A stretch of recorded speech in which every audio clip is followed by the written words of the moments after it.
நாம் தமிழர் கட்சி சீமான் கூட இத்தனை வருஷமா நீங்க பயணிக்கிறீங்க.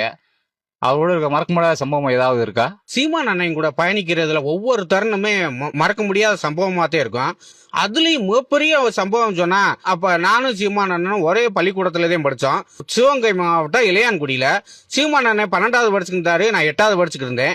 அப்ப 2 பேரும் பள்ளிக்கூடம் போறப்ப ரெண்டு மலையை கடந்து ஏறி இறங்கி போனோம். காவிரி ஆறு ஓடும். காவிரி ஆற்றுல 2 பேரும் போவோம். அப்ப ஓரமாவே போவோம். அப்ப ஒரு நாள் 2 பேரும் போய்கிட்டு இருக்கப்ப திடீர்னு ஒரு முதல்ல டக்குன்னு வந்துருச்சு. எனக்கு என்ன செய்யறனே தெரியல. டபக்குன்னு என்னை முழுங்கிருச்சு. முழுங்கி நான் உள்ள வயத்துக்குள்ள போயிட்டேன். ஃபுல்லா இருட்டு. உடனே என்ன செய்யறனே தெரியல. உடனே சீமான் அண்ணே அண்ணே அண்ணேன்னு கத்துறேன். உடனே சீமான் அண்ணன் உள்ள டபக்குன்னு பாஞ்சு உள்ள வந்துட்டாரு.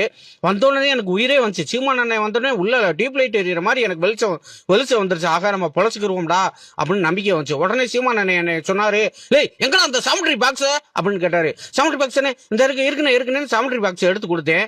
உடனே அந்த சாமுட்ரி பாக்ஸ் எடுத்து அதுல காம்போஸ் இருக்கும் பாத்தீங்களா, காம்போஸை வாங்கி அப்படியே முதலையோட நுரையீரல அறுத்தாரு. முதல்ல செத்துருச்சு. அப்புறம் குடலை பூரா அறுத்துட்டு வவுத்த ஒரு கிழிச்சிட்டாரு. கிழிச்சிட்டு அவர் வெளியே போயிட்டு என்னையும் கையை பிடிச்சி இழுத்து வெளியே கூட்டு வந்து அவர் நீச்சல் அடிச்சுக்கிட்டே போனா நான் முதுகுல ஏறிக்கிட்டே நீச்சல் அடிச்சே காவேரி கரையை கடந்து என்னை உயிரை காப்பாத்தினாரு. அந்த சம்பவத்தை உண்மையிலேயும் மறக்கவே முடியாது. உண்மையிலேயும் அதெல்லாம் யோசித்தாரு பாருங்க. சாமுட்ரி பாக்ஸை நான் எடுத்துட்டு வரேன், இன்னைக்கு எனக்கு கணக்கு பரிசு இருக்கு, சாமுட்ரி பாக்ஸை கண்டிப்பா எடுத்துட்டு வருவேன்னு சீமான் தெரிஞ்சிருக்கு. அந்த நொடி மட்டும் அவருக்கு ஞாபகம் வரலன்னு வச்சுங்க, முதல்ல வயிற்றுக்குள்ள நான் போய் செத்துருப்பேன். நல்லவேளை சீமான் அண்ணன் காப்பாத்தினாரு என்னைய. இந்த சம்பவம் என் வாழ்நாளில் மறக்க முடியாத சம்பவம். தமிழை போற்றி.